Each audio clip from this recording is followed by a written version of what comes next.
హరే కృష్ణ. మీ అందరికీ ఎంతమందికి తెలుసో తెలీదో, ద్వారకలో ద్వారకాధీశుడు అక్కడ లేడు. ఎందుకు లేడు అంటే దానికి ఒక వృత్తాంతం ఉంది.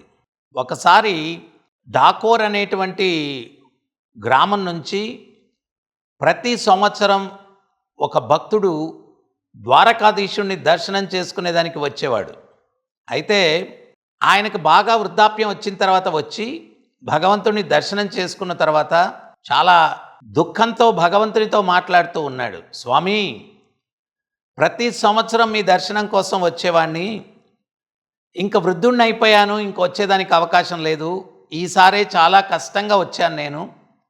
ఇంక నేను అభాగ్యుణ్ణి, మీ దర్శనం నాకు లేదు అని చెప్పి కంటి తడి పెట్టుకొని దుఃఖిస్తూ మందిరం నుంచి వెళ్ళిపోయి అక్కడ సత్రంలో పడుకున్నాడు. ఆ రోజు రాత్రి భగవంతుడు స్వప్నంలోకి వచ్చాడు. వచ్చి, నీవు రాలేను అని దుఃఖపడుతున్నావు కదా, నేను నీతో వస్తే ఎట్లా ఉంటుంది అన్నాడు. అంటే ఈ భక్తుడు ఆశ్చర్యపోయాడు. ఇదేంటిది, మీరు నాతో రావడం ఏంటి స్వామి అన్నాడు. వస్తే ఎట్లుంటుంది అన్నాడు. అంతకన్నా భాగ్యమా స్వామి అన్నాడు. అట్లయితే ఒక పని చేయి, నువ్వు వచ్చిన ఎద్దుల బండి తీసుకొని వచ్చి మందిరం ముందు నిలుపు అన్నాడు. ఈ భక్తుడు స్వామి చెప్పినట్టుగా ఆ ఎద్దుల బండి తీసుకొని వెళ్ళి మందిరం ముందు నిలబెట్టాడు. మందిరం తలుపులు తెరుచుకున్నాయి. మందిరంలో ఉన్నటువంటి మూల విరాట్టు భగవంతుడు గెంతుకుంటూ వచ్చి ఆ ఎద్దుల బండి ఎక్కేశాడు. ఈ భక్తుడు ఆ విగ్రహాన్ని తీసుకొని తన స్వగ్రామమైనటువంటి ఢాకోర్కి వెళ్ళిపోయాడు. వెళ్ళిపోతే ఉదయంతో అర్చకులు మంగళహారతికి తలుపులు తెరిస్తే విగ్రహం లేదు. విగ్రహం లేకపోయేసరికి వీళ్ళందరూ కలత చెందారు. ఏమైంది? విగ్రహం చోరీ అయింది, విగ్రహం దొంగతనం జరిగింది. ఈ వృద్ధుడు ఎద్దుల బండిలో స్వామిని ఎక్కించుకొని తీసుకెళ్లడం ఎవరో ఒకరు చూశారు. వారు చెప్పారు, పలాని ఊరు నుంచి వచ్చాడు కదా వృద్ధుడు, ఆయన స్వామిని బండి మీద ఎక్కించుకొని తీసుకెళ్ళిపోయాడు అన్నారు. వీళ్ళందరూ కూడా కత్తులు, కర్రలు అన్నీ తీసుకొని పెద్ద సైన్యమే బయలుదేరింది డాకోర్కి. వెళ్తే ఈయన ఇంటి మీద ఆక్రమణ చేశారు, ఈయన తన్నబోయారు. ఈయన పరిగెత్తుకుంటూ వెళ్ళి ద్వారకాధీశుడు పాదాల మీద పడి, స్వామి, మీ ఆదేశాల మేరకు చేశాను నేను, మరి మీరే నన్ను రక్షించాలా అన్నాడు. అప్పుడు భగవంతుడు మెల్లగా ఈ బుద్ధుడి చెవిలో చెప్పాడు, ఏం లేదు, వాళ్ళకి నా మీద అంత ఆసక్తి లేదు, నా ద్వారా వచ్చేటువంటి ధనం మీద ఆసక్తి ఉంది. అందుకని నీవు భక్తితో ఉన్నావు కాబట్టి నీతో వచ్చేసాను నేను. ఇక్కడ మనం గమనించాల్సింది ఏంటి అంటే, భగవంతుడు మనం ఆయన కావాలనుకుంటున్నామా, ఆయన ఐశ్వర్యం కావాలనుకుంటూ ఉన్నామా? ఉదాహరణకి హనుమంతుడు, రావణాసురుడు సీతను కావాలనుకున్నాడు. కానీ దేనికోసం? అతని ఇంద్రియ తృప్తి కోసం. కానీ హనుమంతుడు కూడా సీతను కావాలనుకున్నాడు. ఎందుకోసం? ఆ సీతమ్మ తల్లిని తెచ్చి రాముల వారికి అప్పగించడం కోసం. భక్తునికి అభక్తునికి వ్యత్యాసం ఇది. చాలామంది భక్తి భగవంతుని పట్ల చేస్తారు, అది భక్తి అనుకుంటారు. కానీ దేనికోసం భగవంతునికి భక్తి చేస్తారు అంటే ధనం, లక్ష్మి.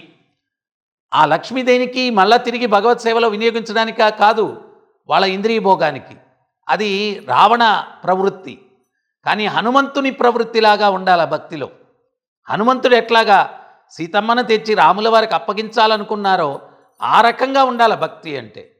సో వీరికి నా పట్ల ఆసక్తి లేదు, నా ద్వారా ధన సంపాదన చేయాలన్న ఆసక్తి ఉంది కాబట్టి అక్కడ నేను ద్వారకలో ఉండలేకపోయాను, నీతో వచ్చాను.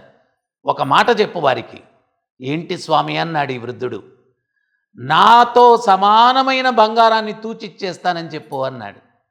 అప్పుడు ఈ వృద్ధుడు వెళ్ళి, అయ్యా, భగవంతుడు ఏదో వచ్చాడు నా దగ్గరికి, అయిపోయింది, ఆ విగ్రహంతో సమానమైన బంగారాన్ని తూచి మీకు ఇస్తానయ్యా అన్నాడు. అంటే వాళ్ళందరూ కూడా వాళ్ళలో వాళ్ళు మాట్లాడుకుంటున్నారు. సరేలేరా, భగవంతుడు వచ్చేసాడు కదా, ఏం చేద్దాం, దానికి సమానమైన బంగారాన్ని ఇస్తానంటున్నాడు కదా, తీసుకెళ్ళిపోయి ఇంకో విగ్రహం చేసి పెట్టుకుంటాం, అంతే కదా, దాందేముందిలే అంటే ఇక్కడ చూడండి, భగవంతుడు పెట్టినటువంటి పరీక్షలో ఓడిపోయారు. సో భగవంతుడు ఎక్కడ ప్రీతి ఉంటుందో అక్కడ ఆయన ఉంటాడు. ప్రేమ మనమే ఎవరన్నా ప్రేమగా వాళ్ళ ఇంటికి పిలవలేదనుకోండి వెళ్తామా? ఒకవేళ పిలిచిన తర్వాత వెళ్ళిన తర్వాత ప్రేమగా మనల్ని చూసుకోలేకపోతే ఉండగలమా? మనకే అట్లా ఉన్నప్పుడు ఆ ప్రేమ స్వరూపుడైన భగవంతుడు ఆయన పరిస్థితి ఏంటి?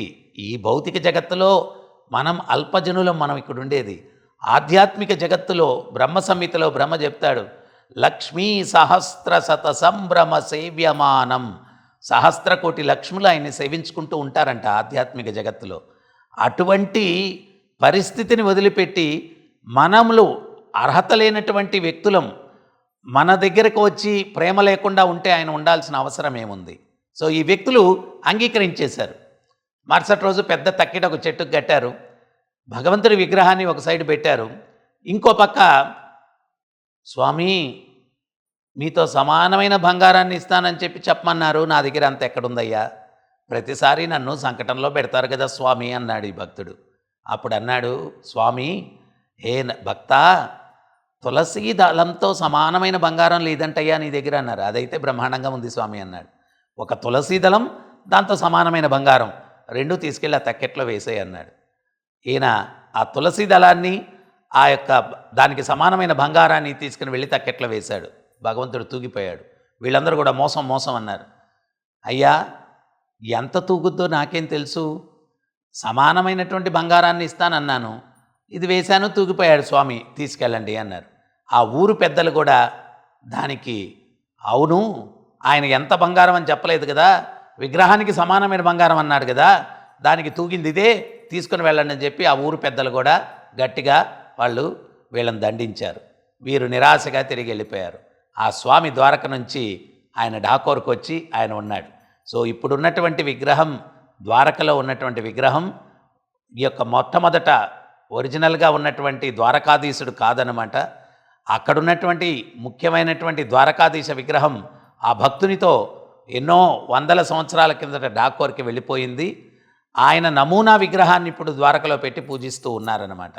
సో ఈ యొక్క సందేశం మనం ఈ యొక్క కథ ద్వారా, చరిత్రలో జరిగిన సంఘటన ద్వారా తెలుసుకోవాల్సింది ఏంటి అంటే, భక్తిలో ఉన్నప్పుడు భగవంతుడు మనల్ని పరీక్షించేది ఆయన కావాలా, ఆయన ఐశ్వర్యం కావాలా అనేది పరీక్షిస్తాడు. ఆయన కావాలా అని మనం ఎప్పుడైతే నిర్ణయిస్తామో ఆయన మనకు వశమవుతాడు. లేదు ఆయన ఐశ్వర్యం కావాలా అంటే ఈ భౌతిక జగత్తులో పడి మనం అల్లాడాలా. ఇక్కడ ఉన్నంత వరకు జన్మ మృత్యు జరా వ్యాధి దుఃఖ దోషాను దర్శన దుఃఖాలు దర్శిస్తూ ఈతి బాధలను దర్శిస్తూ గడపాలా. ఆయనతో ఉంటే వైకుంఠంలో దుఃఖం లేని ప్రదేశం. అక్కడికి వెళ్ళడానికి మన ఆత్మశుద్ధి కోసం కలియుగంలో భగవత్ నామాన్ని జపించండి. హరే కృష్ణ కృష్ణ కృష్ణ హరే హరే, హరే రామ రామ రామ హరే హరే జపించండి, ఆనందించండి, ధరించండి.